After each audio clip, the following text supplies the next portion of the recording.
E a vida continua, capítulo 12, Julgamento e Amor. Transcorridas algumas semanas, Ernesto e Evelina achavam-se menos bisonhos no ambiente. Conquanto as afeições que prosseguiam entesourando sentiam-se cada vez mais vinculados um ao outro. Sensivelmente melhorados, demoravam-se ainda no hospital, mas domiciliados em pavilhões de convalescentes, cada qual no departamento próprio, de vez que as referidas construções abrigavam homens e mulheres em vasta agremiação de lares apartamentos para uso individual. Desfrutavam a devida permissão para se movimentarem na cidade como quisessem, apenas com a observação de que somente lhes seria lícito visitar os arredores, onde se acomodavam milhares de espíritos infelizes com assistência adequada. Efetivamente, os dois começavam a experimentar necessidade de serviço disciplinado e regular, mas se pediam trabalho ou qualquer atividade no antigo lar terrestre que ainda não haviam logrado rever, as respostas da autoridade competente eram ainda invariáveis. Que aguardassem mais tempo, que seria justo atender à imprescindível preparação. À vista disso, frequentavam bibliotecas, jardins, instituições e entretenimentos diversos, figurando-se-lhes a vida ali uma fase longa de repouso mental em tranquila colônia de férias. Chegara, porém, o dia em que Evelina realizaria um dos seus maiores desejos naquele ninho de bênçãos. E, com o preciso consentimento dos benfeitores, Fantine prometera conduzi-la a um templo religioso para assistirem ao ofício da noite, que se constituiria de uma pregação sob o título Julgamento e Amor, previamente anunciada. Ambos ardiam em curiosidade, porquanto ansiavam conhecer de perto como se processavam as criações religiosas naquele mundo para eles extremamente belo e novo. À noitinha puseram-se em marcha. A senhora Serpa recordava em caminho as visitas de outro tempo ao santuário de sua fé e albergava no coração as mais doces reminiscências. Sensibilizada, monologava intimamente como perdera o convívio dos entes mais caros e por que se apoiava ali no braço de um homem que vira na terra tão somente uma vez. Em torno, o vento brando carreava o perfume de jardins e praças em flor. A lua, a erguer-se do horizonte, era o mesmo espetáculo de majestade e beleza a que se acostumara no mundo. De quando em quando, permutava com Fantine uma que outra frase, observando que outros ranchos simpáticos caminhavam na mesma direção. Transcorridos alguns minutos de alegre peregrinar, ei-los diante do templo que primava pela simplicidade, figurando-se enorme pombal edificado com franjas de neve translúcida, defendido aqui e ali por densas faixas de arvoredo. No interior, tudo espontaneidade e harmonia. A fila extensa de bancos deixava ver o púlpito à frente, que assumia a feição de enorme lilácea esculpida em mármore alvíssimo. Na parede muito branca, diante da assistência, sob as legendas Templo da Nova Revelação, casa consagrada ao culto de Nosso Senhor Jesus Cristo, ao invés de quaisquer símbolos ou esculturas, jazia apenas uma tela, recordando o semblante presumível do Divino Mestre, cujos olhos, na excelsa pintura, pareciam falar de vida e onipresença. Sentada com Fantine, lado a lado, a senhora Serpa fitou os rostos serenos uns e ansiosos outros que os cercavam em profundo silêncio e mergulhou o coração em prece muda. Em dado instante, qual se materializasse inesperadamente na tribuna, através de porta oculta à observação do auditório, um homem, envergando túnica lirial, surgiu e saudou a assembleia reverente. Logo após, dirigiu-se para o alto e, em oração comovedora, rogou as bênçãos de Jesus para os ouvintes expectantes. De seguida, aproximou-se de grande exemplar do Novo Testamento aberto sobre delicado porta-livros e leu os versículos números 1 a 4 do capítulo 7 do Evangelho do apóstolo Mateus. Abre aspas. Não julgueis para não serdes julgados, pois com o critério com que julgardes, sereis julgados, e com a medida com que tiverdes medido, vos medirão também. Por que vês tu o argueiro no olho de teu irmão, sem notares, porém, a trave que está no teu próprio? Ou, como dirás a teu irmão, deixa-me tirar o argueiro do teu olho, quando tens a trave no teu? Fecham aspas. Terminada a leitura, deteve-se o ministro em dilatada concentração, qual se buscasse inspiração nas profundezas da própria alma. Ernesto e Evelina, porém, viram surpresos que, ao revés, o pensamento dele se exteriorizava em forma de larga auréola de luz que se lhe alteava da cabeça à maneira de chama, elevando-se cada vez mais. A curto espaço de segundos, clarões jorravam de cima, lembrando as chamadas línguas de fogo do dia de Pentecostes, e o sacerdote simpático iniciou a pregação de que respingaremos apenas alguns trechos que lhe definem a tessitura de sabedoria e beleza.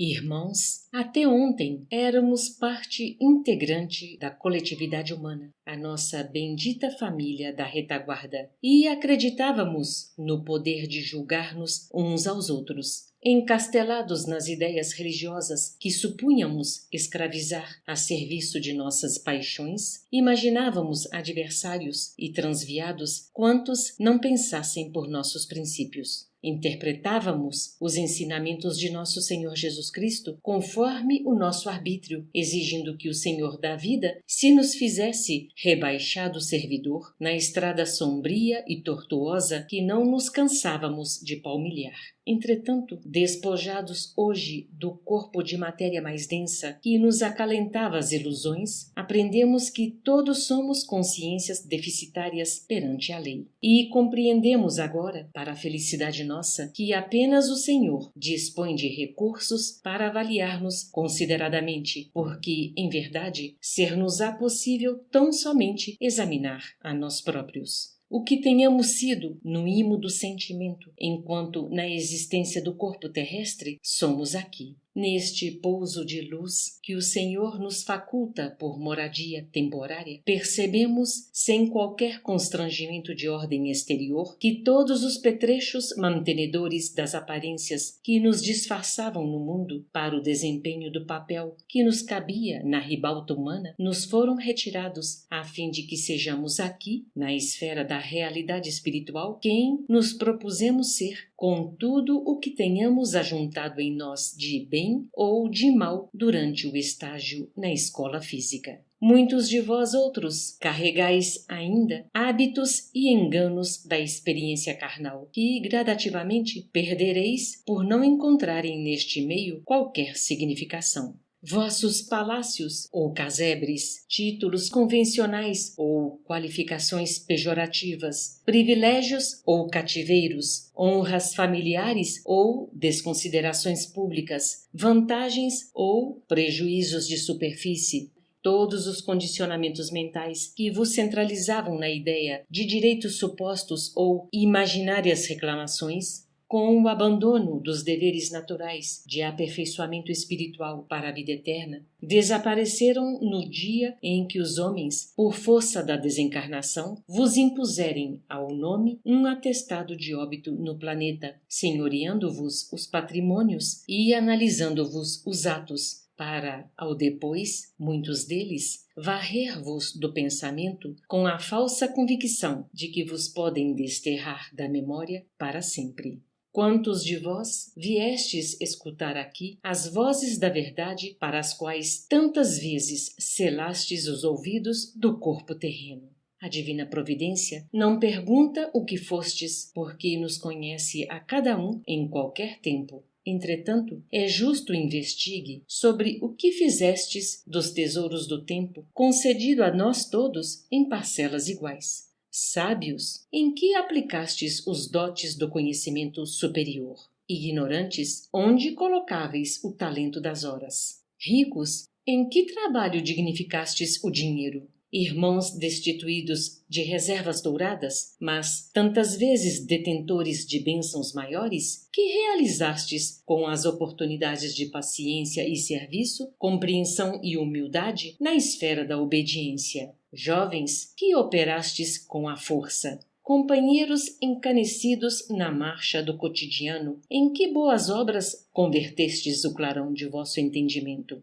Não vos iludais. Qual ocorreu a nós outros, os que habitamos atualmente o plano espiritual, desde longas décadas, trouxestes para cá o que efetuastes de vós mesmos. Aprendestes o que estudastes, mostrais o que fizestes, entesourais o que distribuístes. Em suma, atravessada a grande fronteira, somos simplesmente o que somos. Reconhecereis assim, no curso do dia a dia, neste domicílio das realidades excelsas, que todos os disfarces que nos encobriam a individualidade real no mundo se extinguem naturalmente, expondo-nos à vista a esfera íntima. Fora das constrições carnais, cada espírito se revela por si.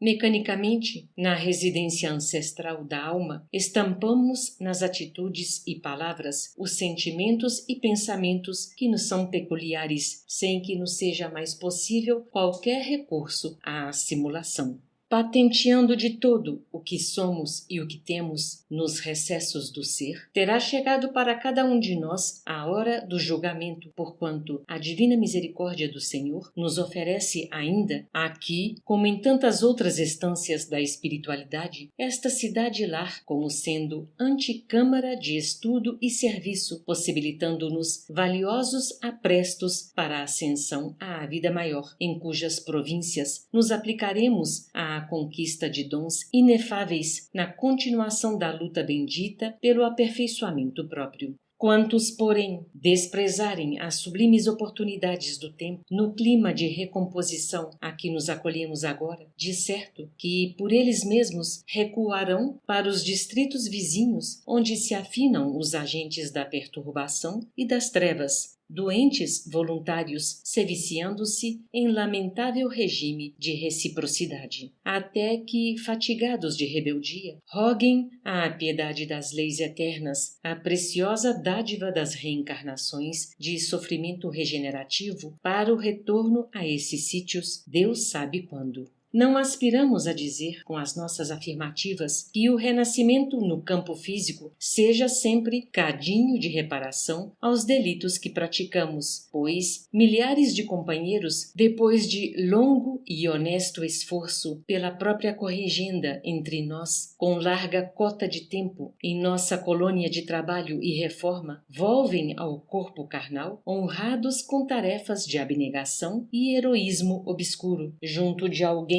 ou ao lado de grupos afins, granjeando em louvável anonimato concessões e vitórias dignas de apreço, que, apesar de permanecerem quase sempre ignoradas por todos, se lhes erigem aqui em passaportes de libertação e acrisolamento para as esferas superiores. Ante a pausa que surgiu espontânea nos lábios do orador, que se aureolava de intensa luz, Evelina e Ernesto se entreolharam e, em seguida, através de ligeira mirada sobre os circunstantes, notaram que dezenas de rostos se banhavam de lágrimas. E o ministro continuou: Irmãos, não vos sintais num tribunal de justiça, quando nos achamos numa casa de fé. Mãe amorosa dos nossos impulsos de melhoria e sublimação, nos diz a fé neste recanto operoso e tranquilo que, não obstante desencarnados, é preciso reconhecermos que as nossas ocasiões de trabalho e progresso, retificação e aprendizagem não chegaram a termo. Aceitemo-nos quais somos, reconheçamos o montante de nossas dívidas e coloquemos mãos fiéis no arado do serviço ao próximo sem olhar para trás. A cidade que nos reúne está repleta de instituições beneméritas, com as portas descerradas ao voluntariado de quantos queiram colaborar no socorro aos que chegam até nós em posição de angústia ou necessidade todos os dias. Na crosta planetária, onde as criaturas irmãs da retaguarda travam dura batalha de evolução, entes queridos, ainda encarnados, exigem-nos os mais entranhados testemunhos de ternura humana através do concurso espiritual que lhes possamos administrar nos domínios da compreensão e do amor, a fim de que continuem a viver na experiência terrestre que lhes é necessária, tranquilos e felizes sem nós. Todo um apostolado de renúncia construtiva, abnegação, carinho e entendimento se descortina para a maioria de vós outros no lar terrestre, onde quase todos estáis ainda vinculados de pensamento e coração.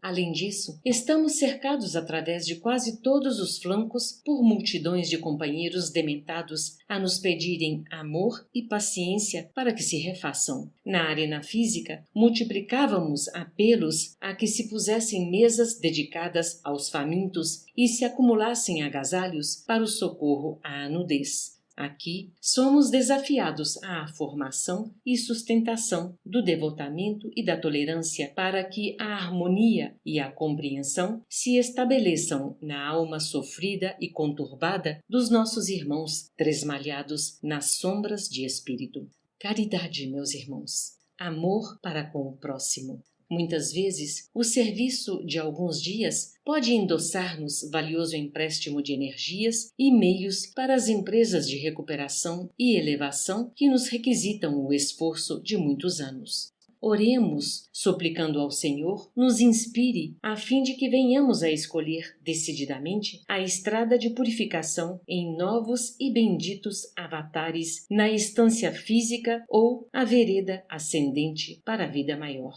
E o sacerdote calou-se em prece muda. Do teto pendiam estrias de safirina luz, quais pétalas minúsculas que se desfaziam ao tocar a cabeça dos presentes ou desapareciam de leve, atingindo o chão. Dir-se-ia que, no peito do ministro, em profunda concentração mental, se inflamara uma estrela de prata translúcida, de cujo centro se irradiava docemente toda uma chuva de raios liriais inundando o salão. Fantine estava comovido, mas Evelina, qual sucedia a muitos dos companheiros ali congregados, não conseguia jugular o pranto que lhe vinha em onda crescente do coração aos olhos.